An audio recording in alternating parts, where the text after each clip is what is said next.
ਵਾਹਿਗੁਰੂ ਜੀ ਕਾ ਖਾਲਸਾ ਵਾਹਿਗੁਰੂ ਜੀ ਕੀ ਫਤਿਹ। ਮੈਂ ਤੁਹਾਡੀ ਹੋਸਟ ਅਨੀਲ ਕੌਰ ਤੇ ਮੈਂ TV84 ਦੇ ਸਾਰੇ ਦਰਸ਼ਕਾਂ ਤੇ ਸਰੋਤਿਆਂ ਦਾ ਦਿਲੀ ਸਵਾਗਤ ਕਰਦੀ ਹਾਂ ਪ੍ਰੋਗਰਾਮ ਸੱਚੋ ਸੱਚ ਵਿੱਚ, ਜਿਹੜੇ ਇਸ ਪ੍ਰੋਗਰਾਮ ਨਾਲ ਦੇਸ਼ਾਂ ਵਿਦੇਸ਼ਾਂ ਤੋਂ ਜੁੜ ਚੁੱਕੇ ਨੇ। ਖਾਲਸਾ ਨਿਫੇਸ ਸੈਂਟਰ ਦੇ ਸੰਚਾਲਕ ਡਾਕਟਰ ਅਮਰਜੀਤ ਸਿੰਘ ਜੀ ਰੋਜ਼ਾਨਾ ਦੀ ਤਰ੍ਹਾਂ ਸਟੂਡੀਓ ਵਿੱਚ ਮੇਰੇ ਨਾਲ ਸ਼ਾਮਲ ਨੇ। ਆਉਣਾ ਮਿਲ ਕੇ ਅੱਜ ਦੇ ਅਹਿਮ ਇਸ਼ੂਜ਼ ਪਰ ਗੱਲਬਾਤ ਕਰਦੇ ਹਾਂ।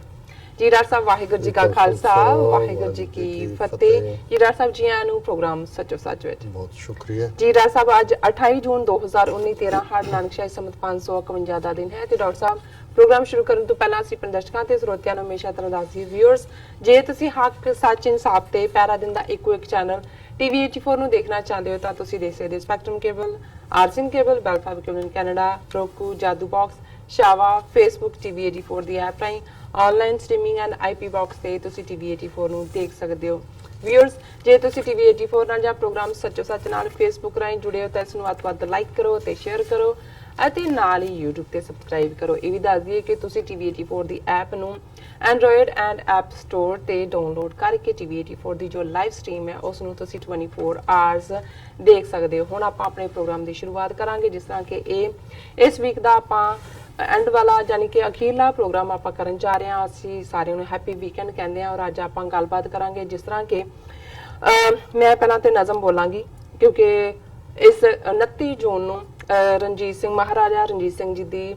ਜਿਹੜੇ ਉਹਨਾਂ ਨੇ ਲਾਹੌਰ ਦੇ ਵਿੱਚ ਉਹਨਾਂ ਨੇ ਆਪਣਾ ਜੋ ਆਖਰੀ ਸਾਹ ਲਿਆ ਸੀ, ਸੋ 29 ਜੂਨ ਕੱਲ ਹੈ, ਸੋ ਅਸੀਂ ਉਹਨਾਂ ਨੂੰ ਅੱਜ ਹੀ ਯਾਦ ਕਰਾਂਗੇ। ਸੋ ਮੈਂ ਪਹਿਲਾਂ ਛੋਟੀ ਜਿਹੀ ਨਜ਼ਮ ਬੋਲਾਂਗੀ।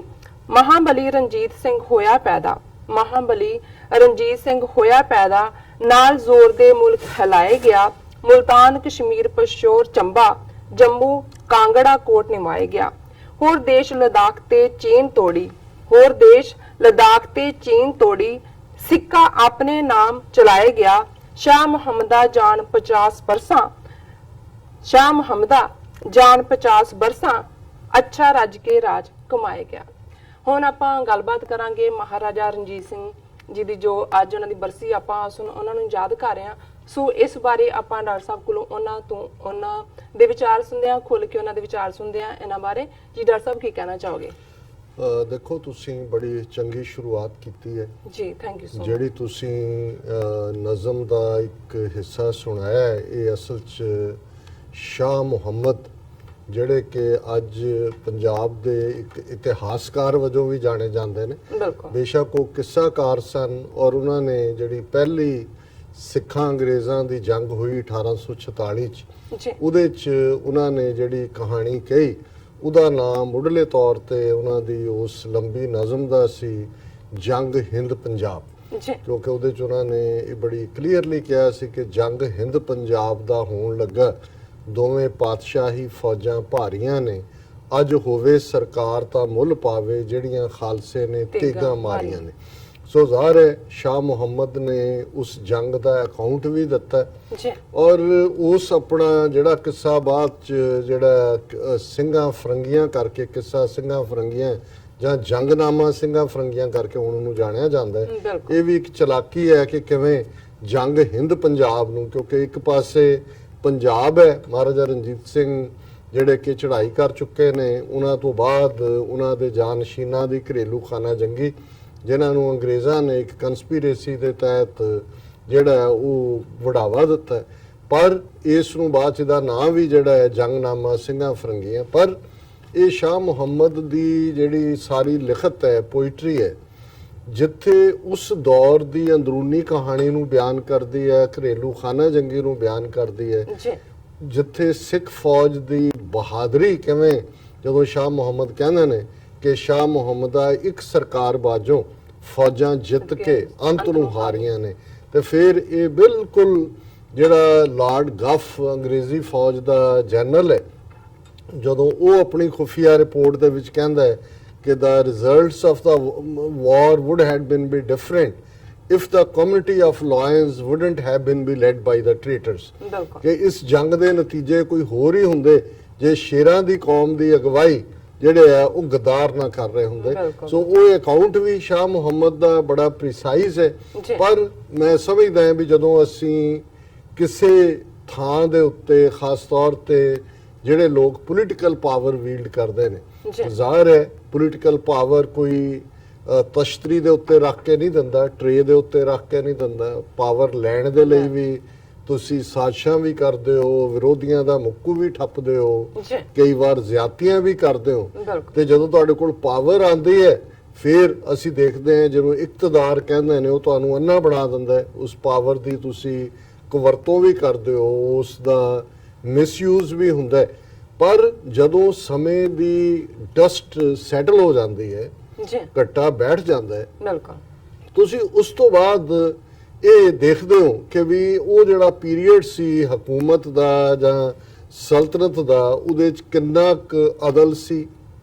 ਕਿੰਨੀ ਕੁ ਉਸ ਦੇ ਵਿੱਚ ਜ਼ਿੰਦਗੀ ਮਹਿਫੂਜ਼ ਸੀ। ਕਿਉਂਕਿ ਅੱਜ ਹੀ ਮੇਰੀ ਆਪਣੇ ਇੱਕ ਪਿਆਰੇ ਵੀਰ ਦੇ ਨਾਲ ਗੱਲ ਹੋ ਰਹੀ ਸੀ ਤੇ ਮੈਂ ਉਹਨਾਂ ਨੂੰ ਕਿਹਾ, ਮੈਂ ਕਿਹਾ ਜੀ ਬਾਕੀ ਸਭ ਗੱਲਾਂ ਕਿਸ ਹਕੂਮਤ ਨੇ, ਔਰ ਹਿੰਦੂਤਵੀ ਰਾਜ ਦੀ ਗੱਲ ਹੋ ਰਹੀ ਸੀ ਜੋ ਮੋਦੀ ਰਾਜ ਦੇ ਥੱਲੇ ਹੋ ਰਿਹਾ। ਮੈਂ ਉਹਨਾਂ ਨੂੰ ਦੱਸ ਰਿਹਾ ਸੀ ਕਿ ਕਿਵੇਂ ਕੱਲੇ 2018 ਦੇ ਵਿੱਚ 240 ਤੋਂ ਜ਼ਿਆਦਾ ਮੌਤਾਂ ਜਿਹੜੀਆਂ ਨੇ ਉਹ ਲਿੰਚਿੰਗ ਨਾਲ ਹੋਈਆਂ। ਲਿੰਚਿੰਗ ਹੈ ਜਿਹਦੇ ਵਿੱਚ ਭੀੜ ਇਕੱਠੀ ਹੋ ਕੇ ਤੁਹਾਨੂੰ ਜਿਹੜੀ ਆ ਉਹ ਕੁੱਟ-ਕੁੱਟ ਕੇ ਮਾਰ ਦਿੰਦੀ ਹੈ, ਔਰ ਇਹ ਉਹਨੇ ਜਿਹੜੀਆਂ ਰਿਪੋਰਟਡ ਨੇ। ਔਰ ਦੂਸਰਾ ਮੈਂ ਕਿਹਾ ਵੀ ਜਿੱਥੇ ਜਦੋਂ ਵੀ ਅਸੀਂ ਕਿਸੇ ਰੂਲ ਦੀ ਗੱਲ ਕਰਦੇ ਹਾਂ, ਰਾਜ ਦੀ ਗੱਲ ਕਰਦੇ ਹਾਂ,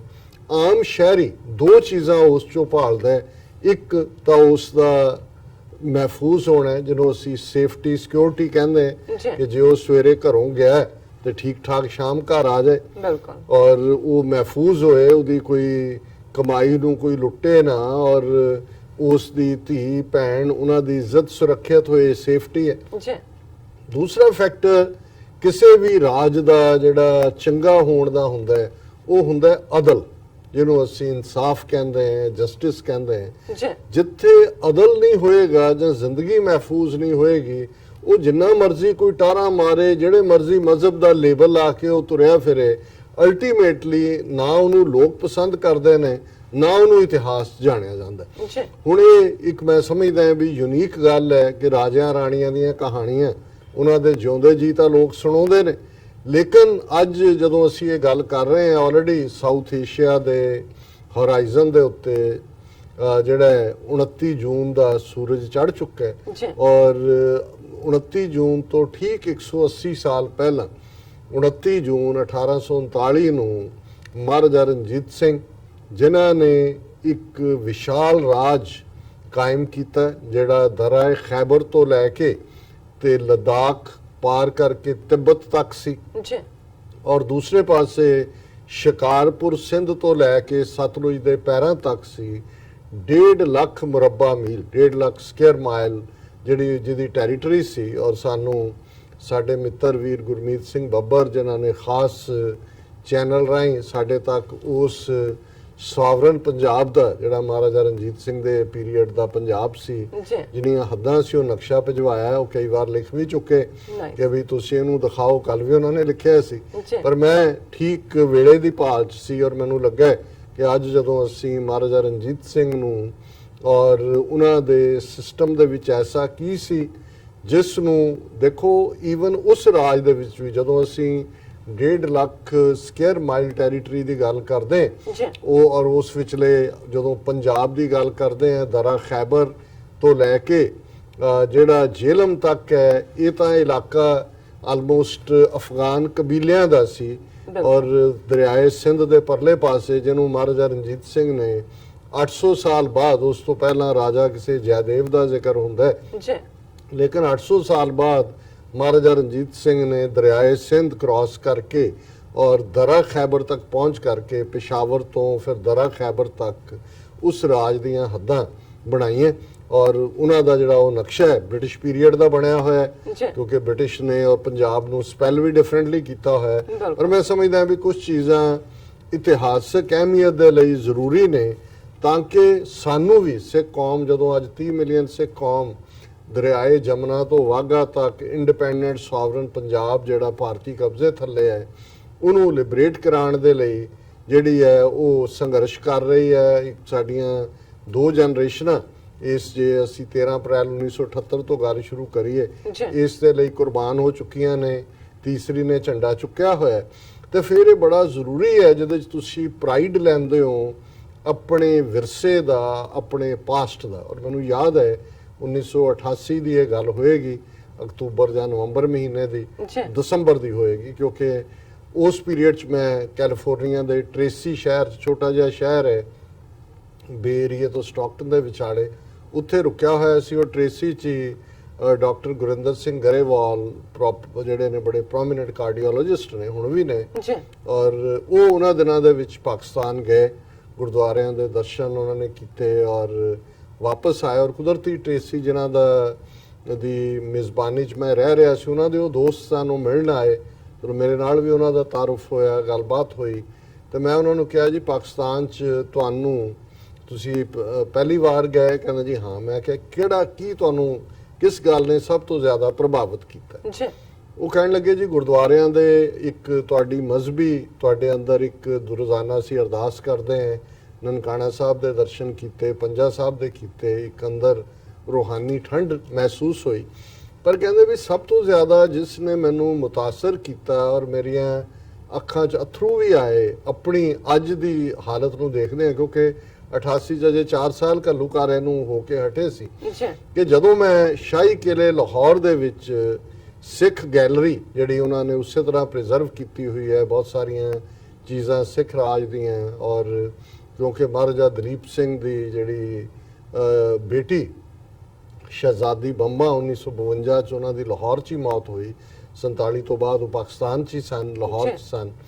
ਤੇ ਉਹਨਾਂ ਨੇ ਵੀ ਜੋ ਉਹਨਾਂ ਦੇ ਕੋਲ ਚੀਜ਼ਾਂ ਸੀ ਉਹ ਉਹਨਾਂ ਨੇ ਆਪਣੇ ਰਸੋਈਏ ਨੂੰ ਦਿੱਤੀਆਂ, ਜਿਹੜੀਆਂ ਜ਼ਾਹਰਾ ਤੌਰ ਤੇ ਉਸ ਮਿਊਜ਼ੀਅਮ ਦਾ ਹਿੱਸਾ ਨੇ। ਤਾਂ ਕਹਿੰਦੇ ਨੇ ਵੀ ਜਦੋਂ ਮੈਂ ਉਹਨਾਂ ਚੀਜ਼ਾਂ ਨੂੰ ਵੀ ਦੇਖਿਆ ਔਰ ਮੈਂ ਲਾਹੌਰ ਦੇ ਸ਼ਾਹੀ ਕਿਲੇ ਤੇ ਖਲੋ ਕੇ ਸਾਹਮਣੇ ਰਾਵੀ ਔਰ ਇੱਧਰ ਗੁਰਦੁਆਰਾ ਸ਼ਹੀਦਗੰਜ ਉਹਨੂੰ ਦੇਖਿਆ, ਤੇ ਉਹ ਕਹਿੰਦੇ ਵੀ ਮੇਰੀਆਂ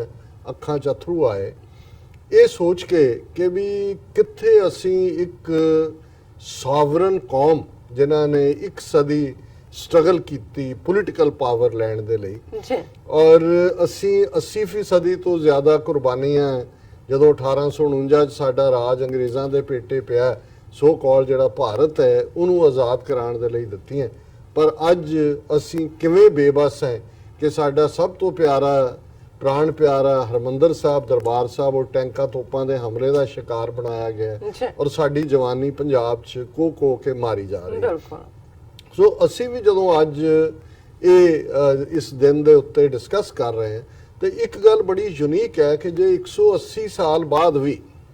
ਸਿੱਖ ਕੌਮ ਵੀ ਔਰ ਈਵਨ ਪਾਕਿਸਤਾਨ 'ਚ ਇਸ ਦਿਨ ਨੂੰ ਲੈ ਕੇ ਦੋ ਬੜੀਆਂ ਇੰਪੋਰਟੈਂਟ ਖਬਰਾਂ ਜਿਹੜੀਆਂ ਮੀਡੀਆ 'ਚ ਆਈਆਂ, ਜਿਨ੍ਹਾਂ ਨੂੰ ਪੜ੍ਹ ਕੇ ਮੈਨੂੰ ਮਾਣ ਵੀ ਮਹਿਸੂਸ ਹੋਇਆ ਕਿ ਜਿਹੜੀ ਗੁੱਡਵਿਲ ਦੀ ਗੱਲ ਅਸੀਂ ਪਾਕਿਸਤਾਨ ਦੇ ਵਿੱਚ ਪਾਕਿਸਤਾਨ ਦੀ ਹਕੂਮਤ ਔਰ ਆਵਾਮ ਵੱਲੋਂ ਕਰਦੇ, ਉਹ ਅੱਜ ਸਾਨੂੰ ਜਿਹੜੀ ਹੈ ਉਹ ਲਗਾਤਾਰਤਾ ਨਾਲ ਕਰਤਾਰਪੁਰ ਲਾਂਘੇ ਤੋਂ ਬਾਅਦ ਦੇਖਣ 'ਚ ਆ ਰਹੀ ਹੈ। ਕਿਉਂਕਿ ਅੱਜ ਹੀ ਲਾਹੌਰ ਦੇ ਸ਼ਾਹੀ ਕਿਲੇ 'ਚ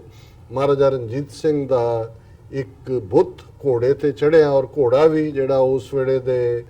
ਅਫਗਾਨਿਸਤਾਨ ਦੇ ਵਿੱਚ ਡਾਇਨੈਸਟੀ ਜਿਹੜੀ ਹੈ ਉਹ ਬਰਕਜ਼ਾਈ ਡਾਇਨੈਸਟੀ ਕਾਇਮ ਹੋ ਗਈ ਸੀ, ਉਹਨਾਂ ਦੇ ਦੋਸਤ ਮੁਹੰਮਦ ਖਾਨ ਨੇ ਉਹਨਾਂ ਨੂੰ ਇੱਕ ਘੋੜਾ ਕਹਾਰ ਬਹਾਰ ਉਹਦਾ ਨਾਂ ਸੀ, ਉਹ ਗਿਫਟ ਕੀਤਾ ਸੀ। So nice. ਮਹਾਰਾਜਾ ਰਣਜੀਤ ਸਿੰਘ ਘੋੜਿਆਂ ਦਾ ਬਹੁਤ ਸ਼ੌਕ ਰੱਖਦੇ ਸੀ, ਉਹਨਾਂ ਦੇ ਕੋਲ ਬੜੇ ਆਲਾ ਦਰਜੇ ਦੇ ਜਿਹੜੇ ਨੇ ਉਹ ਕਾਬਲੀ ਘੋੜੇ, ਜਿਨ੍ਹਾਂ ਦੇ ਵਿੱਚ ਅਰਬੀ ਘੋੜੇ, ਜਿਨ੍ਹਾਂ 'ਚ ਈਵਨ ਲੈਲੀ ਇੱਕ ਜਿਹੜੀ ਹੈ ਘੋੜੀ ਉਹਨਾਂ ਦੀ ਬਹੁਤ ਫੇਵਰੇਟ ਘੋੜੀ ਸੀ। ਪਰ ਇਹ ਕਹਾਰ ਬਹਾਰ ਘੋੜੀ ਦਾ ਜਿਹੜਾ ਉਹਨਾਂ ਨੇ ਸਕਲਪਟਰ ਜਿਹੜਾ ਕਿ ਲਗਭਗ 8 ਮਹੀਨੇ ਦੇ ਵਿੱਚ ਬਣਿਆ, ਜਿਹਦੇ 'ਚ ਲਾਹੌਰ ਦੇ ਜਿਹੜੇ ਆਰਟਿਸਟ ਜਿਹੜੇ ਨੇ ਇਸ ਫੀਲਡ ਦੇ ਆਰਟਿਸਨ, ਉਹਨਾਂ ਨੇ ਆਪਣਾ ਮੋਸਟ ਰੋਲ ਅਦਾ ਕੀਤਾ। ਔਰ ਇਹ ਜਿਹੜਾ ਦੋ ਫਾਊਂਡੇਸ਼ਨਸ, ਇੱਕ ਇੰਗਲੈਂਡ ਦੀ SK ਫਾਊਂਡੇਸ਼ਨ UK ਹੈ, ਇੱਕ ਕਪਾਨੀ ਫਾਊਂਡੇਸ਼ਨ ਅਮਰੀਕਾ 'ਚ ਹੈ, ਇਹਨਾਂ ਨੇ ਇਸ ਸਾਰੇ ਦੇ ਖਰਚ ਨੂੰ ਝੱਲਿਆ। ਔਰ ਇਸ ਦੀ ਕਿਉਂਕਿ ਜਿੰਨੇ ਵੀ ਹਿਸਟੋਰੀਕਲ ਥਾਵਾਂ ਨੇ ਉਹ ਲਾਹੌਰ ਅਥਾਰਟੀ ਬਣੀ ਹੈ, ਜਿਹਦੇ 'ਚ ਕਿ ਟੈਕਨੀਕਲ ਐਕਸਪਰਟ ਨੇ ਸਾਰੇ, ਉਹਨਾਂ ਦੀ ਮਨਜ਼ੂਰੀ ਦੇ ਨਾਲ ਹੀ ਜਿਹੜਾ ਕੁਝ ਹੁੰਦਾ। ਸੋ ਇਸ ਨੂੰ ਜਿਹੜਾ 8-9 ਮਹੀਨੇ ਦੇ ਯਤਨਾਂ ਤੋਂ ਬਾਅਦ ਜਿਹੜਾ ਬਣਾਇਆ ਗਿਆ, ਔਰ ਉੱਥੇ ਲਾਹੌਰ ਅਥਾਰਟੀ ਦੀ ਜਿਹੜਾ ਉਹ ਮਨਜ਼ੂਰੀ ਦੇ ਨਾਲ ਲਾਇਆ ਗਿਆ। ਇਸ ਤੋਂ ਪਹਿਲਾਂ ਵੀ ਮਹਾਰਾਜਾ ਰਣਜੀਤ ਸਿੰਘ ਦੇ ਘੋੜ ਚੜਿਆਂ ਦੇ 2 ਬੁੱਤ, ਇੱਕ ਫਰਾਂਸ ਦੇ ਵਿੱਚ ਔਰ ਇੱਕ ਇਟਲੀ ਦੇ ਵਿੱਚ ਇੰਸਟਾਲ ਕੀਤੇ ਗਏ ਨੇ, ਕਿਉਂਕਿ ਫਰਾਂਸ ਔਰ ਇਟਲੀ ਦੀ ਇਹ ਅਹਿਮੀਅਤ ਹੈ ਵੀ ਇਕੱਲਾ ਮਹਾਰਾਜਾ ਰਣਜੀਤ ਸਿੰਘ ਦਾ ਰਾਜ ਉੱਥੇ ਲੋਕਲ ਨੇਟਿਵ ਹੀ ਨਹੀਂ, ਜਿਹਦੇ 'ਚ ਸਿੱਖ, ਮੁਸਲਮਾਨ, ਹਿੰਦੂ ਸਾਰੇ ਬੜੇ ਪਿਆਰ ਦੇ ਨਾਲ ਵਸਦੇ ਸਨ। ਜਿਹਨੂੰ ਸ਼ਾਹ ਮੁਹੰਮਦ ਨੇ ਕਿਹਾ ਵੀ ਸਾਰੀਆਂ ਕੌਮਾਂ ਇੱਥੇ ਦੋਵੇਂ ਕੌਮਾਂ ਰਹਿੰਦੀਆਂ ਸੀ ਖਾਲਸੇ ਦੇ ਰਾਜ, ਕੋਈ ਤੀਸਰੀ ਕੌਮ ਨਹੀਂ ਸੀ ਆਈ। ਉਹ ਅੰਗਰੇਜ਼ਾਂ ਪ੍ਰਤੀ ਕੰਟੈਂਪਟ ਦਿਖਾ ਰਿਹਾ। ਉੱਥੇ ਉਸ ਸਿੱਖ ਰਾਜ ਦੇ ਵਿੱਚ ਫਰਾਂਸ ਦੇ ਜਨਰਲ ਵੈਂਤੁਰਾ ਔਰ ਇਟਲੀ ਦੇ ਜਨਰਲ ਐਲਾਰਡ, ਇਹ ਜਿਹੜੇ ਨੇ ਇਹਨਾਂ ਨੇ ਸਿੱਖ ਫੌਜ ਨੂੰ, ਤੋਪਖਾਨੇ ਨੂੰ ਖਾਸ ਤੌਰ ਤੇ, ਕਿਉਂਕਿ ਇਹਨਾਂ ਦੇ ਤੋਪਾਂ ਮੋਰ ਮੈਚੁਰ ਸੀ। ਹਾਲਾਂ ਉੱਥੇ ਵੀ ਅਸੀਂ ਦੇਖਦੇ ਹਾਂ ਜਿਹੜੀ ਅੱਜ ਵੀ ਬਾਹਰ ਲਾਹੌਰ ਦੀ ਮੁੱਖ ਸੜਕ ਦੇ ਉੱਤੇ ਜਿਹਨੂੰ ਭੰਗੀਆਂ ਵਾਲੀ ਤੋਪ ਕਰਕੇ ਜਾਣਿਆ ਜਾਂਦਾ ਹੈ, ਔਰ ਇਹ ਤੋਪੇ ਜ਼ਮਜ਼ਮ ਜਿਹੜੀ ਅਹਿਮਦ ਸ਼ਾਹ ਅਬਦਾਲੀ ਨੇ ਬਣਵਾਈ, ਲਾਹੌਰ ਦੇ ਹੀ ਮਿਸਤਰੀਆਂ ਨੇ ਬਣਾਈ ਸੀ। ਔਰ ਉਸ ਤੋਪ ਨੂੰ ਅਬਦਾਲੀ ਨੇ ਪਾਣੀਪਤ ਦੀ ਲੜਾਈ 'ਚ ਜਿਹੜਾ 1759 ਦੇ ਵਿੱਚ ਸ਼ਾਇਦ ਮਰਾਠਿਆਂ ਦੇ ਖਿਲਾਫ ਇਸਤੇਮਾਲ ਕੀਤਾ ਸੀ। ਔਰ ਬਾਅਦ ਦੇ ਵਿੱਚ ਇਹ ਜਿਹੜੀ ਹੈ ਭੰਗੀ ਸਰਦਾਰਾਂ ਦੀ ਮਿਸਲ ਕੋਲ ਆਈ। ਫਿਰ ਰਣਜੀਤ ਸਿੰਘ ਨੇ ਕਲੇਮ ਕੀਤਾ ਸ਼ੁਕਰ ਚੱਕੀਆ ਮਿਸਲ ਦੇ ਨਾਂ ਤੇ, ਜਦੋਂ ਅੰਮ੍ਰਿਤਸਰ ਤੇ ਰਣਜੀਤ ਸਿੰਘ ਦਾ ਕਬਜ਼ਾ ਹੋਇਆ ਤੇ ਇਹ ਤੋਪ ਜਿਹੜੀ ਜ਼ਮਜ਼ਮ ਹੈ ਔਰ ਜਿਹਨੂੰ ਭੰਗੀਆਂ ਵਾਲੀ ਤੋਪ ਸਿੱਖਾਂ 'ਚ ਜ਼ਿਆਦਾ ਜਾਣਿਆ ਜਾਂਦਾ ਹੈ, ਇਹ ਰਣਜੀਤ ਸਿੰਘ ਦੇ ਕਬਜ਼ੇ 'ਚ ਆਈ। ਔਰ ਇਹਨੂੰ ਫਿਰ ਮੁਲਤਾਨ ਦੀ ਜੰਗ ਵੇੜੇ ਔਰ ਹੋਰ ਬਹੁਤ ਸਾਰੇ ਵੇੜਿਆਂ ਤੇ ਇਸਤੇਮਾਲ ਕੀਤਾ ਗਿਆ। ਹੁਣ ਉਸ ਨੂੰ ਜਿਹੜਾ ਹੈ ਪਬਲਿਕ ਡਿਸਪਲੇ ਦੇ ਲਈ ਪਾਕਿਸਤਾਨ 'ਚ ਉਹਨੂੰ ਫਰਦਰ ਰਿਪੇਅਰ ਕਰਕੇ ਤਾਂ ਕਿ ਹਰ ਮੌਸਮ 'ਚ ਬਾਹਰ ਮੀਂਹ ਠੰਡ ਉਸ ਦੇ ਵਿੱਚ ਉਹ ਰਹੇ, ਉਹ ਉੱਥੇ ਕਾਇਮ ਹੈ। ਸੋ ਜ਼ਾਹਰ ਹੈ ਕਿ ਇਹ ਜਿਹੜਾ ਜਦੋਂ ਅਸੀਂ ਰਣਜੀਤ ਸਿੰਘ ਦੀ ਲੈਗੇਸੀ ਦੀ ਗੱਲ ਕਰਦੇ ਹਾਂ, ਪਹਿਲਾਂ ਮੈਂ ਉਹਨਾਂ ਦੀ ਜਿਹੜਾ ਅਦਲ ਔਰ ਦੂਸਰੇ ਦੀ ਗੱਲ ਕਰਾਂ। ਪਾਕਿਸਤਾਨ ਦੇ ਵਿੱਚ ਬੇਸ਼ੱਕ ਪਿਛਲੇ 72 ਸਾਲ 'ਚ ਅੱਡ-ਅੱਡ ਹਕੂਮਤਾਂ ਆਈਆਂ ਔਰ ਇੱਕ ਪੀਰੀਅਡ ਐਸਾ ਵੀ ਸੀ, ਇਹ ਦੋਨੋਂ ਪਾਸੇ ਸੀ, ਭਾਰਤ ਔਰ ਪਾਕਿਸਤਾਨ ਵੱਲ। ਉਧਰਲੇ ਇਤਿਹਾਸ 'ਚੋਂ ਉਹਨਾਂ ਨੇ ਜਿਹੜਾ ਮੁਸਲਮਾਨ ਰੂਲਰਸ ਦਾ ਜਾਂ ਮੁਸਲਮਾਨ ਜਿਹੜੇ ਲੋਕ ਐਕਸਪਰਟਸ ਸੀ ਉਹਨਾਂ ਦੀ ਕੰਟਰੀਬਿਊਸ਼ਨ ਤਹਿਜ਼ੀਬ ਦੇ ਵਿੱਚ ਕੀ ਸੀ, ਉਹਨੂੰ ਹੌਲੀ ਹੌਲੀ ਮਾਈਨਸ ਕੀਤਾ। ਇੱਧਰ ਵੀ ਇਹ ਰੁਝਾਨ ਸੀ ਕਿ ਵੀ ਤੁਸੀਂ ਇਤਿਹਾਸ ਹੀ 72 ਸਾਲ ਤੋਂ ਸ਼ੁਰੂ ਕਰੋ। ਲੇਕਿਨ ਮੈਂ ਸਮਝਦਾ ਹਾਂ ਵੀ ਇਹਦੇ 'ਚ ਕੋਈ ਸ਼ੱਕ ਨਹੀਂ ਹੈ ਕਿ ਕਿਸੇ ਵੀ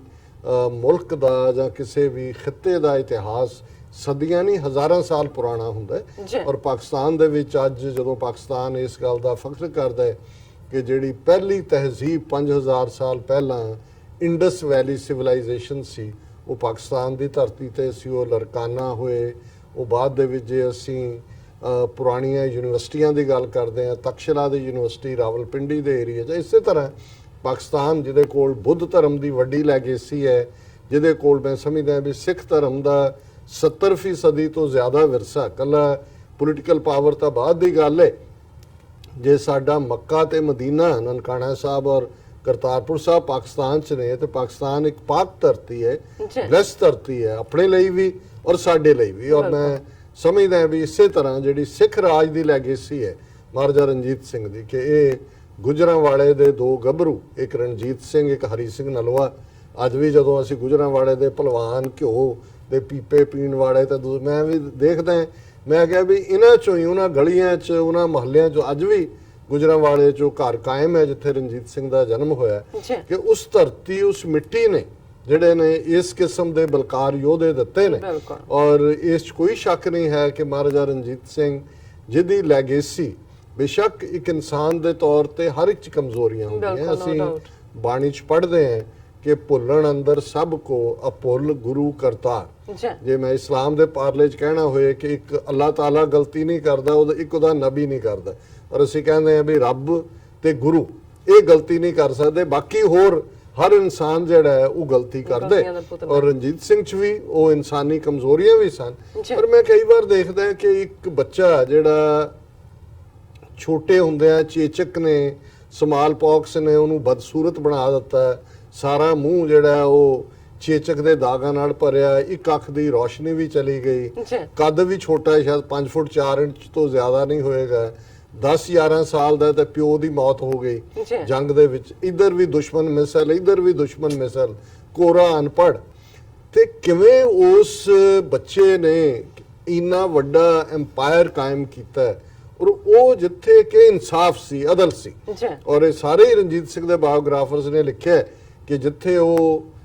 ਸਿੱਖਾਂ ਦੇ ਇਕੱਠ ਦੇ ਵਿੱਚ ਇਹ ਕਹਿੰਦਾ ਸੀ ਵੀ ਮੇਰਾ ਨਾਂ ਰਣਜੀਤ ਹੈ ਤੇ ਮੈਂ ਤਾਂ ਗੁਰੂ ਕਾ ਨਗਾਰਾ, ਕਿਉਂਕਿ ਜਦੋਂ 10ਵੇਂ ਪਾਤਸ਼ਾਹ ਨੇ ਪਹਾੜੀ ਰਾਜਿਆਂ ਨੂੰ ਚੈਲੰਜ ਕੀਤਾ ਹੈ ਔਰ ਪਹਿਲੀ ਜਿਹੜੀ ਸਿੱਖ ਫੌਜ ਜਾਂ ਅਨੰਦਪੁਰ 'ਚ ਜਿਹੜਾ ਪਹਿਲਾ ਨਗਾਰਾ ਵੱਡਾ ਡਰਮ ਬਣਾਇਆ ਗਿਆ ਤੇ ਉਹਦਾ ਨਾਂ ਸੀ ਰਣਜੀਤ ਨਗਾਰਾ ਜੀ। ਔਰ ਜਿਸ ਦੇ ਉੱਤੇ ਪਹਾੜੀਆਂ ਨੂੰ ਬਹੁਤ ਤਕਲੀਫ ਹੋਈ ਹਿੰਦੂ ਰਾਜਿਆਂ ਨੂੰ। ਸੋ ਨਗਾਰੇ ਨੂੰ ਕੋਈ ਵਜਾਉਂਦਾ ਉਹ ਕਹਿੰਦਾ ਸੀ ਮੈਂ ਗੁਰੂ ਕਾ ਨਗਾਰਾ, ਜਿਵੇਂ ਮੈਨੂੰ ਗੁਰੂ ਵਜਾਉਂਦਾ ਹੈ ਉਹ ਵੱਜਦਾ। ਔਰ ਜਿਹੜੀ ਉਹਨਾਂ ਦੀ ਬਾਕੀ ਸਾਰਿਆਂ ਦੇ ਲਈ ਸੀ ਉਹਨਾਂ ਦੇ ਬਾਇਓਗ੍ਰਾਫਰਸ ਨੇ ਲਿਖਿਆ, ਉਹ ਕਹਿੰਦੇ ਸੀ ਜੀ ਰੱਬ ਨੇ ਮੈਨੂੰ ਇੱਕ ਅੱਖ ਇਸ ਲਈ ਦਿੱਤੀ ਹੈ ਕਿ ਮੈਂ ਸਭ ਨੂੰ ਇੱਕ ਅੱਖ ਨਾਲ ਦੇਖਾਂ। ਸੋ ਇਹਦੇ 'ਚ ਕੋਈ ਸ਼ੱਕ ਨਹੀਂ ਹੈ ਕਿ ਉਹ ਖਿੱਤਾ ਜਿਹੜਾ ਕਿ ਬਦਅਮਨੀ ਲਈ ਹਜ਼ਾਰਾਂ ਸਾਲਾਂ ਤੋਂ ਜਾਣਿਆ ਜਾਂਦਾ ਸੀ, ਜਿਹੜਾ ਮਰਜ਼ੀ ਹਮਲਾਵਰ ਉੱਥੋਂ ਤੁਰਦਾ ਦਰਾ ਖੈਬਰ ਕ੍ਰਾਸ ਕਰਦਾ, ਦਰਿਆ ਜੇਹਲਮ ਕ੍ਰਾਸ ਕੀਤਾ ਔਰ ਇਧਰ ਲੁੱਟਮਾਰ। ਔਰ ਉਹਦੇ ਤੇ ਹੀ ਸਾਈਂ ਬੁੱਲੇ ਸ਼ਾਹ ਦਾ ਇਹ ਬੜਾ ਮਸ਼ਹੂਰ ਉਹਨਾਂ ਦੀ ਕੋਟ ਹੈ ਕਿ ਖਾਦਾ ਪੀਤਾ ਲਾਏ ਦਾ ਰਹਿੰਦਾ ਅਹਿਮਦ ਸ਼ਾਹ ਦਾ, ਜਿੱਥੇ ਸਦੀਆਂ ਤੋਂ ਔਰ ਸਾਰੇ ਹਮਲਾਵਰ ਉਧਰੋਂ। ਔਰ ਜੇ ਅਸੀਂ ਇਸਲਾਮਿਕ ਤਾਰੀਖ ਸ਼ੁਰੂ ਹੋਣ ਤੋਂ ਬਾਅਦ ਦੇਖੀਏ ਫਿਰ ਮਹਿਮੂਦ ਗਜ਼ਨਵੀ, ਮੁਹੰਮਦ ਗੌਰੀ ਔਰ ਨਾਦਰ ਸ਼ਾਹ ਅਬਦਾਲੀ। ਪਰ ਇੱਕ ਗੱਲ ਦਾ ਧਿਆਨ ਰਹੇ ਕਿ ਇਹਨਾਂ ਦਾ ਕਰੈਕਟਰ ਬੇਸ਼ੱਕ ਮਜ਼ਹਬ ਦਾ ਨਾਂ ਕਿਸੇ ਨੇ ਵੀ ਵਰਤਿਆ ਹੋਏ, ਉਹ ਬਹੁਤਾ ਲੁਟੇਰਿਆਂ ਵਾਲਾ ਸੀ। ਮੁਹੰਮਦ ਗੌਰੀ ਨੇ ਰਾਜ ਸਥਾਪਿਤ ਕੀਤਾ, ਉਸ ਤੋਂ ਪਹਿਲਾਂ ਆਉਂਦੇ ਸੀ ਲੁੱਟ ਲੜ ਕੇ ਚਲੇ ਜਾਂਦੇ ਸੀ। ਹੁਣ ਉਸ ਸਰਜ਼ਮੀਨ ਦੇ ਉੱਤੇ ਇੱਕ ਨੇਟਿਵ ਧਰਤੀ ਦਾ ਪੁੱਤਰ ਉੱਠਦਾ ਹੈ 11 ਸਾਲ ਦੀ ਉਮਰ ਚੋਂ, ਜਿਹੜਾ ਉਹ ਯਤੀਮ ਹੋ ਜਾਂਦਾ ਹੈ ਪਿਓ ਤੋਂ ਬਿਨਾਂ, ਔਰ ਕਿਵੇਂ ਉਹ ਹੌਲੀ ਹੌਲੀ ਇੰਨੀ ਵੱਡੀ ਸਲਤਨਤ ਕਾਇਮ ਕਰਦਾ ਹੈ। ਉਹਦੇ ਰਾਜ ਦੇ 4 ਸੂਬੇ, ਇੱਕ ਲਾਹੌਰ, ਮੁਲਤਾਨ, ਕਸ਼ਮੀਰ ਤੇ ਪਿਸ਼ਾਵਰ। ਔਰ ਅਦਲ ਦੀ ਗੱਲ ਕਰਦੇ ਆ, ਅਕਸਰ ਪਾਕਿਸਤਾਨ ਦੇ ਇੱਕ ਮਿਨਿਸਟਰ ਇੱਕ ਵਾਰ ਇੱਕ ਟਾਕ ਸ਼ੋਅ ਤੇ ਕਹਿ ਰਹੇ ਸੀ, ਹਕੂਮਤ ਤੋਂ ਕੀ ਰਣਜੀਤ ਸਿੰਘ ਨੇ ਕਿਸੇ ਦਾ ਘਾਟਾ ਨਹੀਂ ਉਤਾਰਾ, ਕਿਉਂਕਿ ਜਿਹੜੀ ਸਜ਼ਾਏ ਮੌਤ ਹੈ ਫਾਂਸੀ, ਇਹ ਮਨਾ ਸੀ। ਰਣਜੀਤ ਸਿੰਘ ਦਾ ਕਹਿਣਾ ਸੀ ਕਿ ਜੰਗ ਦੇ ਮੈਦਾਨ 'ਚ ਕੋਈ ਆ ਜਾਏ ਠੀਕ ਹੈ, ਪਰ ਜਾਨ ਦੇਣੀ ਤੇ ਜਾਨ ਲੈਣੀ ਇਹ ਰੱਬ ਦਾ ਕੰਮ ਹੈ, ਇਹ ਇਹਦੇ 'ਚ ਨਹੀਂ। ਔਰ ਇਹਦੇ 'ਚ ਕੋਈ ਸ਼ੱਕ ਨਹੀਂ ਕਿ ਸਿੱਖਾਂ ਦੀ ਆਬਾਦੀ ਉਸ ਜ਼ਮਾਨੇ 'ਚ ਵੀ 10ਵੀਂ ਸਦੀ ਤੋਂ ਵੀ ਘੱਟ ਸੀ ਸਾਰੇ ਰਾਜ 'ਚ, ਪਰ ਜਿਵੇਂ ਉਹਨਾਂ ਨੇ ਬੈਸਟ ਟੈਲੈਂਟ ਨੂੰ ਜਨਮ ਦਿੱਤਾ। ਅੱਜ ਡੈਮੋਕ੍ਰੇਸੀਜ਼ ਨੇ, ਪਾਕਿਸਤਾਨ 'ਚ ਵੀ ਡੈਮੋਕ੍ਰੇਸੀ ਹੈ, ਇੰਡੀਆ 'ਚ ਵੀ ਡੈਮੋਕ੍ਰੇਸੀ ਹੈ, ਪਰ ਦੋ ਲਫ਼ਜ਼ ਅਸੀਂ ਦੋਵੇਂ ਪਾਸੇ ਕਾਮਨ ਸੁਣਦੇ ਹਾਂ, ਭਾਈ ਭਤੀਜਾਵਾਦ। ਕੋਈ ਸਿਫਾਰਿਸ਼ ਹੋਏ ਜੀ, ਪੈਸਾ ਚੱਲਦਾ ਹੈ ਜੀ। ਲੇਕਿਨ ਜੇ ਮਹਾਰਾਜਾ ਰਣਜੀਤ ਸਿੰਘ ਇੱਕ ਅਨਪੜ੍ਹ ਬੰਦੇ ਨੇ ਫਕੀਰ ਅਜ਼ੀਜ਼ੁਦੀਨ ਵਰਗਾ ਆਪਣਾ ਫੋਰਨ ਮਿਨਿਸਟਰ ਬਣਾਇਆ, ਔਰ ਉਹ ਦੋਵੇਂ ਭਰਾ, ਇੱਕ ਦੇ ਕੋਲ ਖਜ਼ਾਨੇ ਦੀ ਚਾਬੀ ਹੈ ਅੰਮ੍ਰਿਤਸਰ ਦੇ ਗੋਬਿੰਦਗੜ੍ਹ ਕਿਲੇ ਦੇ ਵਿੱਚ, ਫਿਰ ਦੀਵਾਨ ਮੋਹਕਮ ਚੰਦ ਹੋਏ ਜਾਂ ਦੀਵਾਨ ਜਿਹੜਾ ਉਹਨਾਂ ਦਾ ਇੱਕ ਵੱਡੇ ਜਿਹੜੇ ਜਰਨੈਲਾਂ ਦੇ ਵਿੱਚ ਦੀਵਾਨ ਮੋਹਕਮ ਚੰਦ ਦਾ ਨਾਂ ਸੀ,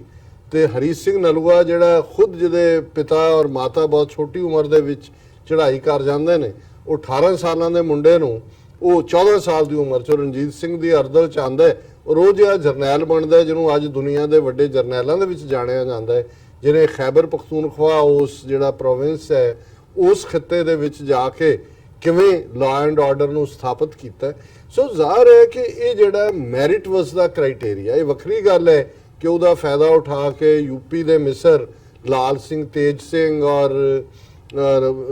ਜੰਮੂ ਦੇ ਗਦਾਰ ਡੋਗਰੇ ਧਿਆਨ ਸਿੰਘ, ਗੁਲਾਬ ਸਿੰਘ, ਸੁਚੇਤ ਸਿੰਘ, ਜਿਨ੍ਹਾਂ ਨੂੰ ਬਹੁਤੇ ਸਮਝਦੇ ਨੇ ਵੀ ਸ਼ਾਇਦ ਇਹ ਸਿੱਖ ਸੀ, ਇਹ ਸਿੱਖ ਨਹੀਂ ਸੀ, ਇਹ ਡੋਗਰੇ ਹਿੰਦੂ ਸੀ, ਰਾਜਪੂਤ। ਉਹਨਾਂ ਨੇ ਉਹਦਾ ਫਾਇਦਾ ਉਠਾ ਕੇ ਕੰਸਪੀਰੇਸੀ ਕੀਤੀ, ਪਰ ਮਹਾਰਾਜਾ ਰਣਜੀਤ ਸਿੰਘ ਨੇ ਉਸ ਦੌਰ ਦੇ ਵਿੱਚ ਅਮਨ ਦਿੱਤਾ। ਬਿਲਕੁਲ ਉਸ ਦੌਰ 'ਚ ਮਜ਼ਹਬੀ ਟੋਲਰੈਂਸ ਜੇ ਉਹਨੇ ਡੋਨੇਟ ਕੀਤਾ, ਜੇ ਦਾਤਾਗੰਜ ਨੂੰ ਹੈ, ਜਗਨਨਾਥ ਮੰਦਰ ਨੂੰ ਹੈ, ਮਸੀਤਾਂ ਨੂੰ ਹੈ, ਦਰਬਾਰ ਸਾਹਿਬ ਨੂੰ ਹੈ, ਔਰ ਇਹਦੇ ਨਾਲ ਨਾਲ ਕਿਵੇਂ ਰਿਲੀਜੀਅਸ ਐਜੂਕੇਸ਼ਨ ਦੇ ਅਦਾਰੇ, ਉਹ ਮਦਰਸੇ ਹੋਣ, ਉਹ ਧਰਮਸ਼ਾਲਾਵਾਂ ਹੋਣ ਜਾਂ ਪਾਠਸ਼ਾਲਾਵਾਂ ਹੋਣ,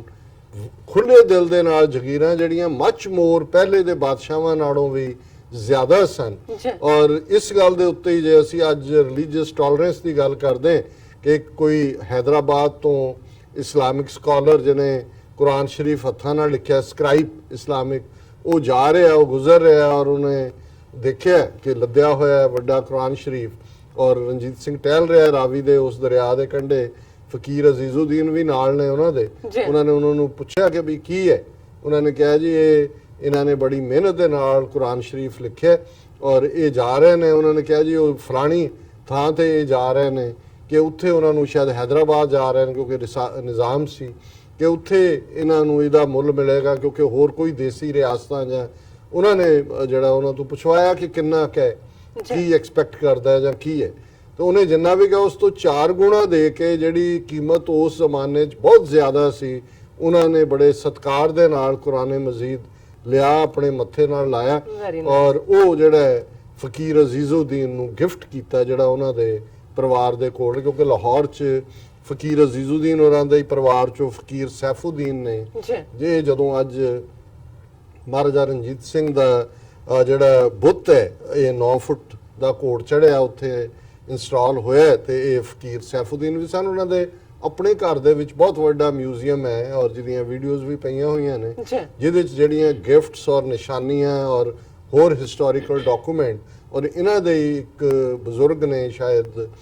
ਸੈਯਦ ਵਹਾਬੁਦੀਨ ਹੈ ਨਾਂ ਉਹਨਾਂ ਦਾ, ਰੀਅਲ ਰਣਜੀਤ ਸਿੰਘ, ਅੰਗਰੇਜ਼ੀ ਵਿੱਚ ਕਿਤਾਬ ਵੀ ਲਿਖੀ ਜਿਹੜੀ ਬੜੀ ਪਪੂਲਰ ਹੋਈ। ਸੋ ਮੈਂ ਸਮਝਦਾ ਵੀ ਇਹ ਇੱਕ ਫਖਰ ਔਰ ਮਾਣ ਵਾਲੀ ਗੱਲ ਹੈ ਕਿ ਅੱਜ ਪਾਕਿਸਤਾਨ ਦੇ ਵਿੱਚ ਇਸ ਲੈਗੇਸੀ ਨੂੰ ਰੈਕਗਨਾਈਜ਼ ਕੀਤਾ ਗਿਆ। ਔਰ ਜਦੋਂ ਅਸੀਂ ਇਹ ਖਬਰ ਦੇਖੀ, ਨਾਲ ਦੀ ਨਾਲ ਇੱਕ ਖਬਰ ਪਾਕਿਸਤਾਨ ਦੇ ਖੈਬਰ ਪਖਤੂਨਖਵਾ ਜਿਸ ਸੂਬੇ ਦੇ ਉੱਤੇ ਜਿਹੜਾ ਜਨਰਲ ਹਰੀ ਸਿੰਘ ਨਲੂਏ ਨੇ ਜਿਹੜਾ ਅਫਗਾਨਿਸਤਾਨ ਤੋਂ ਇਨਫੈਕਟ ਖੋਇਆ, ਕਿਉਂਕਿ ਇੰਡਸ ਪਾਰ ਦੇ ਇਲਾਕੇ ਜਿਹੜੇ ਨੇ ਔਰ ਜੇਹਲਮ ਤੱਕ ਅਫਗਾਨਿਸਤਾਨ ਦਾ ਹੀ ਹਿੱਸਾ ਸਨ, ਉੱਥੇ ਜਿਹੜੀ ਹੈ ਤਹਿਰੀਕ ਇਨਸਾਫ ਪਾਰਟੀ ਦੀ ਹਕੂਮਤ ਹੈ ਖੈਬਰ ਪਖਤੂਨਖਵਾ 'ਚ, ਔਰ ਉੱਥੇ ਉਹਨਾਂ ਦੀ ਅਸੈਂਬਲੀ ਦੇ ਵਿੱਚ ਇੱਕ ਸਿੱਖ ਮੈਂਬਰ ਵੀ ਹੈ। ਉਹਨਾਂ ਦੀ ਮੰਗ ਸੀ ਕਿ ਦੇਖੋ ਅਸੀਂ ਬਾਕੀ ਸਾਰੀਆਂ ਵੈਲਿਊਜ਼ ਦੇ ਨਾਲ ਸੁਸਾਇਟੀ 'ਚ ਰਹਿੰਦੇ ਹਾਂ, ਪਰ ਸਾਡੀ ਇਹ ਚਾਹਨਾ ਹੈ ਕਿ ਸਾਡੇ ਬੱਚੇ ਬੱਚੀਆਂ ਸਿੱਖ ਮਜ਼ਹਬ ਔਰ ਜਿਹੜੀ ਉਸ ਦੀ ਤਾਲੀਮ ਤੋਂ ਵੀ ਜਾਣੂ ਹੋਣ, ਉਹਦੇ ਨਾਲ ਨਾਲ ਜਿਹੜੀ ਬਾਕੀ ਮੁਲਕ ਦੀ ਤਾਲੀਮ ਹੈ ਜਾਂ ਬਾਕੀ ਸਬਜੈਕਟ ਨੇ ਉਹ ਵੀ, ਉਹਦੇ ਲਈ ਇੱਕ ਸਕੂਲ ਜਿਹੜਾ ਬਣਾਇਆ ਜਾਏ। ਔਰ ਅੱਜ ਦੀ ਇਹ ਖਬਰ ਹੀ ਹੈ Pakistan Peshawar to open country's first exclusive school for Sikhs, ਕਿ ਇਹ ਪਿਸ਼ਾਵਰ ਦੇ ਵਿੱਚ ਸਿਰਫ ਤੇ ਸਿਰਫ ਸਿੱਖ ਬੱਚਿਆਂ ਦੇ ਲਈ ਇੱਕ ਸਕੂਲ ਹੋਏਗਾ। The first exclusive school for Sikhs will soon open in Pakistan's Peshawar after the approval of Khyber Pakhtunkhwa authorities, which was a long standing demand of the Sikh community। ਫਿਰ ਇਸ ਦੇ ਵਿੱਚ ਉਹਨਾਂ ਨੇ ਕਿਹਾ ਕਿ ਵੀ ਇਹ ਆਪਣੇ ਕਿਸਮ ਦਾ ਪਹਿਲਾ ਸਕੂਲ ਹੈ ਔਰ ਇਸ ਦੇ ਲਈ ਹਕੂਮਤ ਨੇ 22 ਲੱਖ ਰੁਪਈਆ ਜਿਹੜਾ ਉਹ ਐਲੋਕੇਟ ਕੀਤਾ। ਇਸ ਤੋਂ ਇਲਾਵਾ ਜਿਹੜਾ ਬਜਟ ਪੇਸ਼ ਹੋਇਆ ਖੈਬਰ ਪਖਤੂਨਖਵਾ ਦਾ, ਉਸ ਦੇ ਵਿੱਚ ਉਹਨਾਂ ਨੇ 5.5 ਕਰੋੜ ਰੁਪਈਆ ਮਾਈਨੋਰਿਟੀ, ਜ਼ਾਹਰ ਹੈ ਉੱਥੇ ਸਿੱਖ ਹੀ ਮੇਨ ਮਾਈਨੋਰਿਟੀ ਹੈ ਖੈਬਰ ਪਖਤੂਨਖਵਾ, ਉਹਨਾਂ ਦੇ ਲਈ ਰੱਖਿਆ। ਔਰ 85 ਲੱਖ ਜਿਹੜਾ ਹੈ ਉਹਨਾਂ ਨੇ ਸਿਰਫ ਜਿਹੜੇ ਮਾਈਨੋਰਿਟੀ ਕਮਿਊਨਿਟੀ ਦੇ ਡਿਫਰੈਂਟ ਤਿਉਹਾਰ ਨੇ, ਖਾਸ ਦਿਨ ਨੇ, ਉਹਨਾਂ ਨੂੰ ਮਨਾਉਣ ਦੇ ਲਈ ਰੱਖਿਆ। ਸੋ ਮੈਂ ਇਹ ਸਮਝਦਾ ਕਿ ਵੀ ਇਹ ਆਪਣੇ ਆਪ ਦੇ ਵਿੱਚ ਬਹੁਤ ਵੱਡੀ ਗੱਲ ਹੈ। ਔਰ ਬੇਸ਼ੱਕ ਸਾਡੇ ਭੈਣ ਜੀ ਅਮਨਜੋਤ ਕੌਰ, ਉਹਨਾਂ ਦੀ ਇੱਕ ਲਿਖਤ ਵੀ ਹੈ, ਉਹਨਾਂ ਨੇ ਕੁਝ ਜਿਹੜੇ ਨੇ ਟਵਿੱਟਰ ਜਿਨ੍ਹਾਂ ਨੇ ਇਸ ਦੇ ਉੱਤੇ ਵੀ ਹੇਟਡ ਦਿਖਾਈ ਹੈ, ਮਹਾਰਾਜਾ ਰਣਜੀਤ ਸਿੰਘ ਨੂੰ ਬੁਰਾ ਭਲਾ ਕਿਹਾ, ਪਾਕਿਸਤਾਨ ਦੇ ਵਿੱਚ ਹੀ ਕੁਝ ਨੇ ਸਿੱਖਾਂ ਨੂੰ ਬੁਰਾ ਭਲਾ ਕਿਹਾ, ਕਿਸੇ ਨੇ ਸਿੱਖ ਰਾਜ ਦੀ ਨਿੰਦਿਆ ਕੀਤੀ, ਉਹਦਾ ਹਵਾਲੇ ਦੇ ਕੇ ਕਿਹਾ ਜੀ ਕਿਹੋ ਜਿਹਾ ਮਾਹੌਲ ਹੈ। ਮੈਂ ਇਹ ਕਹਿਣਾ ਚਾਹੁੰਦਾ ਵੀ ਠੀਕ ਹੈ, ਕਈ ਵਾਰ ਇਹ ਜਿਹੜੀ ਸਾਈਕੋ ਹਿਸਟਰੀ ਹੁੰਦੀ ਹੈ ਜਾਂ ਜਿਸ ਕਿਸਮ ਦੀ ਨੈਰੇਸ਼ਨ ਸਾਨੂੰ ਦੱਸੀ ਗਈ ਹੈ, ਸਾਡੇ 'ਚ ਵੀ ਇੱਕ ਤਬਕਾ ਹੈ ਜਿਹੜਾ ਜਦੋਂ ਅਸੀਂ ਪਾਕਿਸਤਾਨ ਦੀ ਹਮਾਇਤ ਦੀ ਗੱਲ ਕਰਦੇ ਹਾਂ ਜਾਂ ਇਸਲਾਮ ਨਾਲ ਸਾਂਝਾਂ ਦੀ ਗੱਲ ਕਰਦੇ ਹਾਂ ਤੇ ਉਹ ਸਾਨੂੰ ਕਹਿੰਦੇ ਨੇ ਜੀ ਕਿ ਤੁਸੀਂ ਲਾਈਨ ਕ੍ਰਾਸ ਕਰ ਰਹੇ ਹੋ, ਸਾਡੇ ਨਾਲ ਆਹ ਵੀ ਹੋਇਆ ਉਹ ਵੀ ਹੋਇਆ। ਸੋ ਮੈਂ ਸਮਝਦਾ ਵੀ ਇਸੇ ਤਰ੍ਹਾਂ ਦੂਸਰੇ ਪਾਸੇ ਵੀ ਕੁਝ ਜ਼ਰੂਰ ਉਹ ਨੇ ਔਰ ਕੁਝ ਉਹਨਾਂ 'ਚ ਪਤਾ ਨਹੀਂ ਕਿੰਨੇ ਜੈਨੂਇਨ ਨੇ, ਜੈਨੂਇਨ ਵੀ ਹੋ ਸਕਦੇ ਨੇ, ਕੁਝ ਉਹ ਫੇਕ ਵੀ ਹੋਣਗੇ ਜਿਨ੍ਹਾਂ ਨੂੰ ਇਹ ਲੱਗਦਾ ਹੈ ਕਿ ਵੀ ਇਹ ਜਿਹੜੀ ਸਿੱਖਾਂ ਦੇ ਨਾਲ ਸਾਂਝ ਦੀ ਗੱਲ ਹੈ, ਸਿੱਖਾਂ ਨੇ ਤਾਂ ਸਾਡੇ ਨਾਲ ਇਹ ਕੀਤਾ, 47 'ਚ ਸਾਡੇ ਨਾਲ ਇਹ ਕੀਤਾ, ਜਾਂ ਕਈ ਵਾਰ ਕਿਉਂਕਿ ਮਹਾਰਾਜਾ ਰਣਜੀਤ ਸਿੰਘ ਦੇ ਰਾਜ ਦੇ ਪੀਰੀਅਡ ਨੂੰ ਲੈ ਕੇ ਵੀ ਜਿਵੇਂ ਮੈਂ ਕਿਹਾ 47 ਤੋਂ ਬਾਅਦ ਦੀਆਂ ਕਿਤਾਬਾਂ 'ਚ ਕਈ ਵਾਰ ਸੀ ਕਿ ਜੀ ਉਹ ਜਿਹੜਾ ਸ਼ਾਹੀ ਮਸੀਤ ਹੈ ਉਹਦੇ 'ਚ ਘੋੜੇ ਬੰਨੇ ਸੀ, ਹਾਲਾਂਕਿ ਫੈਕਟ ਨਹੀਂ ਨੇ, ਪਰ ਕੋਈ ਗੱਲ ਤੁਰ ਪਈ ਲੋਕਾਂ ਦੇ ਵਿੱਚੋਂ ਚੱਲ ਪੈਂਦੀ। ਇਸੇ ਤਰ੍ਹਾਂ ਸਾਨੂੰ ਵੀ ਬਹੁਤ ਸਾਰੀਆਂ ਗੱਲਾਂ ਜਿਹੜੀਆਂ ਨੇ ਉਹ ਇਸ ਕਿਸਮ ਦੀਆਂ ਜੀ ਇਤਬਾਰ ਨਹੀਂ ਕਰਨਾ, ਵਿਸ਼ਵਾਸ ਨਹੀਂ ਕਰਨਾ, ਔਰ ਇਹ ਈਵਨ ਇੱਥੋਂ ਤੱਕ ਕਿ ਵੀ 10ਵੇਂ ਪਾਤਸ਼ਾਹ ਨੂੰ ਕੋਟ ਕਰਕੇ ਕਿਹਾ ਜਾਂਦਾ ਸੀ ਜੀ ਇਹਨਾਂ ਦਾ ਇਤਬਾਰ ਨਾ ਕਰੋ, ਜਿਹੜਾ ਕਿ ਬਿਲਕੁਲ ਇਹਨਾਂ ਦਾ ਬ੍ਰਾਹਮਣਵਾਦੀਆਂ ਦਾ ਕੀਤਾ ਪ੍ਰਚਾਰ ਸੀ। ਸੋ ਮੈਂ ਸਮਝਦਾ ਹਾਂ ਕਿ ਜਦੋਂ ਅਸੀਂ ਇਹ ਦੇਖਦੇ ਕਿ ਸਾਡੇ ਲਈ ਜਿਵੇਂ ਮੈਂ ਕਿਹਾ ਵੀ ਕੋਈ ਸਿੱਖ ਧਰਮ 'ਚ ਕੋਈ ਬਾਦਸ਼ਾਹ ਜਾਂ ਡਾਇਨੈਸਟੀਜ਼ ਜਾਂ ਮਹਾਰਾਜੇ ਮਹਾਰਾਣੀਆਂ ਨੂੰ ਕੋਈ ਮਾਨਤਾ ਨਹੀਂ ਹੈ, ਅਸੀਂ ਆਮ ਲੋਕਾਂ ਦਾ ਤਖਤ ਬਹਿ ਤਖਤੈ ਕੇ ਲਾਇਕ, ਜੀ। ਕਿ ਤਖਤ ਤੇ ਬਹਿਣ ਦਾ ਉਹਨੂੰ ਹੱਕ ਹੈ ਜਿਹੜਾ ਤਖਤ ਦੇ ਲਾਇਕ ਹੋਏ। ਲੇਕਿਨ ਅਸੀਂ ਇਸ ਲਈ ਵੀ ਹੋਰ ਸ਼ਿੱਦਤ ਦੇ ਨਾਲ ਇਸ ਨੂੰ ਮਹਿਸੂਸ ਕਰਦੇ ਹਾਂ। ਔਰ ਅੱਜ ਜਦੋਂ ਅਸੀਂ ਇਹ ਗੱਲਬਾਤ ਕਰ ਰਹੇ ਹਾਂ, ਆਲਰੇਡੀ 400 ਤੋਂ ਜ਼ਿਆਦਾ ਸਿੱਖ ਯਾਤਰੀਆਂ ਦਾ ਜਥਾ ਜਿਹਨੂੰ ਕਿ ਸ਼੍ਰੋਮਣੀ ਕਮੇਟੀ ਨੇ ਭੇਜਿਆ ਅੰਮ੍ਰਿਤਸਰੋਂ, ਉਹ ਸਰਹੱਦ ਕ੍ਰਾਸ ਕਰਕੇ ਪਾਕਿਸਤਾਨ ਪਹੁੰਚੇ ਨੇ। ਔਰ ਸ਼ਾਹੀ ਕਿਲੇ ਦੇ ਸਾਹਮਣੇ ਹੀ ਮਹਾਰਾਜਾ ਰਣਜੀਤ ਸਿੰਘ ਦੀ ਸਮਾਧ ਹੈ, ਜੀ। ਜਿੱਥੇ ਕਿ 1839 ਚ ਉਹਨਾਂ ਨੂੰ ਕ੍ਰੀਮੇਟ ਕੀਤਾ ਗਿਆ। ਹਾਲਾਂਕਿ ਕੋਈ ਸਮਾਧਾਂ ਸਮੂਧਾਂ ਦਾ ਕਨਸੈਪਟ ਵੀ ਜਿਵੇਂ ਇਸਲਾਮ 'ਚ ਕੋਈ ਕਬਰਾਂ ਦਾ ਕਨਸੈਪਟ ਨਹੀਂ ਹੈ, ਸਿੱਖ 'ਚ ਕੋਈ ਪਰ ਜਿਵੇਂ ਮੈਂ ਕਿਹਾ ਵੀ ਜਦੋਂ ਕੋਈ ਤੁਰ ਪੈਂਦਾ ਹੈ ਕਿਸੇ ਪਾਸੇ ਤੁਰ ਪੈਂਦਾ ਹੈ। ਜੀ। ਲੇਕਿਨ ਮੈਂ ਜਦੋਂ ਇਹ ਦੇਖਦਾ ਹਾਂ ਕਿ ਵੀ ਸਾਡੇ ਲਈ ਮਹਾਰਾਜਾ ਰਣਜੀਤ ਸਿੰਘ ਪੀਰੀਅਡ ਜਾਂ ਜਦੋਂ ਅਸੀਂ ਸਿੱਖ ਰਾਜ ਦੀ ਗੱਲ ਕਰਦੇ, ਉਸ ਦੇ ਵਿੱਚ ਜਦੋਂ ਅਸੀਂ ਉਹਦੀ ਗੱਲ ਕਰਦੇ ਹਾਂ, ਅਸੀਂ ਆਪਣੀ ਸੋਵਰਨਿਟੀ ਦੇ ਗਵਾਚੇ ਨੈਣ ਨਕਸ਼ ਲੱਭ ਰਹੇ ਹਾਂ। ਜੇ 47 ਦੇ ਵਿੱਚ ਸਾਡੀ ਲੀਡਰਸ਼ਿਪ ਨੇ ਅਕਲਮੰਦੀ ਤੋਂ ਕੰਮ ਲਿਆ ਹੁੰਦਾ ਔਰ ਇਹ ਦਰਿਆਏ ਜਮਨਾ ਤੋਂ ਵਾਘਾ ਤੱਕ ਦਾ ਹਿੱਸਾ ਸਾਡਾ ਖਿੱਤਾ ਖਾਲਿਸਤਾਨ ਬਣਿਆ ਹੁੰਦਾ, ਤੇ ਅਸੀਂ ਇੱਕ ਨੇਬਰਿੰਗ ਦੇ ਤੌਰ ਦੇ ਉੱਤੇ ਉਸ ਲੈਗੇਸੀ ਤਾਂ ਰਹੇਗੀ। ਜਿੱਥੇ ਵੀ ਕੋਈ ਬੈਠਾ ਹੈ, ਜੇ ਜਹਾਂਗੀਰ ਉਸ ਨੂੰ ਲਾਹੌਰ ਦਾ ਕਿਲਾ ਬੜਾ ਪਸੰਦ ਸੀ, ਕਿਹੜਾ ਸਿੱਖਾਂ ਨੇ ਕਿਲਾ ਬਣਾਇਆ ਮੁਗਲਾਂ ਦੇ ਵੇੜੇ 'ਚ, ਉਸ ਤੋਂ ਵੀ ਪਹਿਲਾਂ ਲਾਹੌਰ ਸ਼ਹਿਰ ਦੀ ਇੱਕ ਆਪਣੀ ਹਿਸਟਰੀ ਹੈ। ਔਰ ਜੇ ਅਸੀਂ ਦਾਤਾਗੰਜ ਪੈਟਰਨ ਸੇਂਟ ਲਾਹੌਰ ਤੋਂ ਲੈ ਕੇ ਸਾਈਂ ਮੀਆਂ ਮੀਰ ਤੱਕ ਦੇਖੀਏ ਤੇ ਇੱਕ ਸੂਫੀ ਫਕੀਰਾਂ ਦਾ ਇੱਕ ਆਪਣਾ ਵੱਡਾ ਇਤਿਹਾਸ ਹੈ। ਪਰ ਸਾਡਾ ਸਾਂਝਾ ਵਿਰਸਾ ਹੈ। ਔਰ ਮੈਨੂੰ ਫਖਰ ਮਹਿਸੂਸ ਹੋਇਆ ਕਿ ਪਾਕਿਸਤਾਨ ਦੀ ਹਕੂਮਤ ਵੀ, ਉਹਨਾਂ ਦੇ ਅਦਾਰੇ ਵੀ ਔਰ ਉਹਨਾਂ ਦਾ ਆਵਾਮ ਵੀ ਜਿਹੜਾ ਉਹਨਾਂ ਨੇ ਇਹ ਜੈਸਚਰ ਦੋਨੋਂ ਹੀ ਇਸ ਮੌਕੇ ਦੇ ਉੱਤੇ ਪੇਸ਼ਾਵਰ ਦੇ ਵਿੱਚ ਸਿੱਖ ਬੱਚੇ ਬੱਚੀਆਂ ਦੇ ਲਈ ਹਕੂਮਤ ਵੱਲੋਂ ਜਿਹੜਾ ਹੈ ਉਹ ਗ੍ਰਾਂਟ ਕਰਨਾ ਸਿੱਖ ਸਕੂਲ ਖੋਲ੍ਹਣ ਦਾ, ਔਰ ਲਾਹੌਰ ਦੇ ਸ਼ਾਹੀ ਕਿਲੇ 'ਚ ਮਹਾਰਾਣੀ ਜਿੰਦਾਂ ਦੀ ਹਵੇਲੀ ਹੈ ਛੋਟੀ ਜਿਹੀ ਬਣੀ, ਉਹਦੇ ਐਨ ਸਾਹਮਣੇ ਇਹ ਜਿਹੜਾ ਐਸਟੈਬਲਿਸ਼ ਕਰਨਾ ਜ਼ਾਹਰ ਹੈ ਜਦੋਂ ਸਿੱਖ ਵਿਜ਼ਿਟ ਕਰਨਗੇ ਦੁਨੀਆ ਭਰ ਚੋਂ, ਉਹਨਾਂ ਨੂੰ ਇਹ ਗੱਲ ਜ਼ਰੂਰ ਯਾਦ ਆਏਗੀ ਕਿ ਕਦੇ ਅਸੀਂ ਇੱਕ ਸੋਵਰਨ ਨੇਸ਼ਨ ਦੇ ਤੌਰ ਦੇ ਉੱਤੇ ਦੁਨੀਆ ਦੇ ਨਕਸ਼ੇ ਤੇ ਐਗਜ਼ਿਸਟ ਕਰਦੇ ਸੀ। ਔਰ ਅੱਜ ਬੇਸ਼ੱਕ ਸਾਡੇ ਕੋਲ ਪ੍ਰੋਸਪੈਰਿਟੀ ਹੈ, 5 ਮਿਲੀਅਨ ਤੋਂ ਜ਼ਿਆਦਾ ਸਿੱਖ ਡਾਇਸਪੋਰਾ 'ਚ ਨੇ, ਥਾਂ ਥਾਈਂ ਖੁਸ਼ਹਾਲ ਨੇ, ਪਰ ਅਸੀਂ ਬੇਘਰੀ ਕੌਮ ਹੈ। ਔਰ ਜਿਸ ਭਾਰਤ ਦੇਸ਼ ਦੇ ਨਾਲ ਸਾਡੀ ਅਹਿਮਕ ਲੀਡਰਸ਼ਿਪ ਨੇ ਸਾਨੂੰ ਨੂੜ ਦਿੱਤਾ ਸੀ, ਉਹ ਸਾਨੂੰ ਅੱਡ ਮਜ਼ਹਬ ਵੀ ਮੰਨਣ ਨੂੰ ਤਿਆਰ ਨਹੀਂ ਨੇ। ਆਰਟੀਕਲ 25(20) ਭਾਰਤੀ ਆਇਨ ਦਾ ਸਿੱਖਾਂ ਬੌਧੀਆਂ ਜੈਨੀਆਂ ਨੂੰ ਹਿੰਦੂ ਬਣਾਉਂਦਾ ਹੈ। ਸੋ ਮੈਂ ਸਮਝਦਾ ਵੀ ਇਹ ਸਾਡੇ ਲਈ ਇਹ ਵਿਰਸਾ, ਸਾਡੀ ਅਗਲੀ ਸਟਰਗਲ ਜਿਹੜੀ ਚੱਲ ਰਹੀ ਹੈ, ਜਿਹਦੇ ਲਈ 1.5 ਲੱਖ ਤੋਂ ਜ਼ਿਆਦਾ ਸ਼ਹੀਦੀਆਂ ਕੁਰਬਾਨੀਆਂ ਹੋਈਆਂ ਨੇ ਖਾਲਿਸਤਾਨ ਦੀ ਕਾਇਮੀ ਦੇ ਲਈ, ਦਰਿਆਏ ਜਮਨਾ ਤੋਂ ਵਾਘਾ ਤੱਕ ਜਿਹੜਾ ਆਲਰੇਡੀ ਐਗਜ਼ਿਸਟ ਕਰਦਾ ਹੈ, ਕ੍ਰੇਡਲ ਹੈ ਸਾਡੀ ਤਹਿਜ਼ੀਬ ਦਾ, ਪਰ ਭਾਰਤੀ ਫੌਜ ਦੇ ਕਬਜ਼ੇ 'ਚ ਹੈ। ਇਹਨੂੰ ਅਸੀਂ ਲਿਬਰੇਟ ਕਰਵਾਉਣਾ। ਸੋ ਇਹ 180ਵੀਂ ਮਹਾਰਾਜਾ ਰਣਜੀਤ ਸਿੰਘ ਦੀ ਬਰਸੀ ਦੇ ਮੌਕੇ ਸਾਡਾ ਇਹ ਰਿਜ਼ੋਲਵ ਹੋਇਆ। ਜੀ ਡਾਕਟਰ ਸਾਹਿਬ, ਤੁਹਾਡਾ ਬਹੁਤ-ਬਹੁਤ ਸ਼ੁਕਰੀਆ। ਤੁਸੀਂ ਮਹਾਰਾਜਾ ਰਣਜੀਤ ਸਿੰਘ ਜੀ ਦੀ ਬਰਸੀ ਦੇ ਉੱਪਰ ਆਪਣੇ ਵਿਚਾਰ ਦਿੱਤੇ ਨੇ। ਆਈ ਹੋਪ ਸਾਡੇ ਦਰਸ਼ਕਾਂ ਨੂੰ ਪਸੰਦ ਆਏ ਹੋਣਗੇ। ਵਿਊਅਰਸ, ਇੱਥੇ ਲੈਣੇ ਆ ਬ੍ਰੇਕ ਤੋਂ ਪਹਿਲਾਂ ਅਸੀਂ ਆਪਣੇ ਦਰਸ਼ਕਾਂ ਤੇ ਸਰੋਤਿਆਂ ਨੂੰ ਹਮੇਸ਼ਾ ਤਰ੍ਹਾਂ ਦੱਸਦੀ ਹੈ ਵਿਊਅਰਸ, ਜਿਸ ਤਰ੍ਹਾਂ ਕਿ ਤੁਸੀਂ ਜਾਣਦੇ ਹੋ ਕਿ TV 84 ਇੱਕ ਪੰਥਕ ਚੈਨਲ ਹੈ। TV 84 ਸਿੱਖਾਂ, ਕਸ਼ਮੀਰੀਆਂ ਅਤੇ ਭਾਰਤ ਦੀਆਂ ਨੌਰਥ ਈਸਟ ਸਟੇਟਾਂ ਦੇ ਲੋਕਾਂ ਦੇ ਸਵੈਨੇ ਦੇ ਹੱਕਾਂ ਦਾ ਹਾਮੀ ਹੈ। ਅਸੀਂ ਚਾਹਾਂਗੇ ਕਿ ਤੁਸੀਂ TV 84 ਦੀ ਚੜ੍ਹਦੀ ਕਲਾ ਲਈ ਵੱਧ ਤੋਂ ਵੱਧ ਡੋਨੇਟ ਕਰੋ। ਡੋਨੇਟ ਕਰਨ ਲਈ ਸਾਡੀ ਵੈਬਸਾਈਟ tv84.tv ਤੇ ਜਾ ਕੇ ਪੇਪਲ ਦੀ ਵਰਤੋਂ ਕਰਕੇ ਵਨ ਟਾਈਮ ਡੋਨੇਟ ਕਰ ਸਕਦੇ ਹੋ, ਮੰਥਲੀ ਡੋਨੇਟ ਵੀ ਕਰ ਸਕਦੇ ਹੋ। ਤੁਸੀਂ TV 84 ਦੇ ਨਾਮ ਤੇ ਚੈੱਕ ਬਣਾ ਕੇ ਸਾਨੂੰ ਮੇਲ ਵੀ ਕਰ ਸਕਦੇ ਹੋ। ਸਾਡੇ ਇਸ ਪਤੇ ਤੇ 36-01 37th Avenue, Long Island City, New York 11101 USA, ਜਾਂ ਫਿਰ ਤੁਸੀਂ ਸਾਨੂੰ ਫੋਨ ਰਾਹੀਂ ਵੀ ਸੰਪਰਕ ਕਰ ਸਕਦੇ ਹੋ। ਸਾਡੇ ਫੋਨ ਨੰਬਰ ਤੇ 5164060694। Thank you so much viewers. ਵਿਚਾਰਾਂ ਦਾ ਸਿਲਸਿਲਾ ਇਸ ਤਰ੍ਹਾਂ ਚੱਲਦਾ ਰਹੇਗਾ। ਮਿਲਦੇ ਹਾਂ ਛੋਟੇ ਜਿਹੇ ਬ੍ਰੇਕ ਤੋਂ ਬਾਅਦ।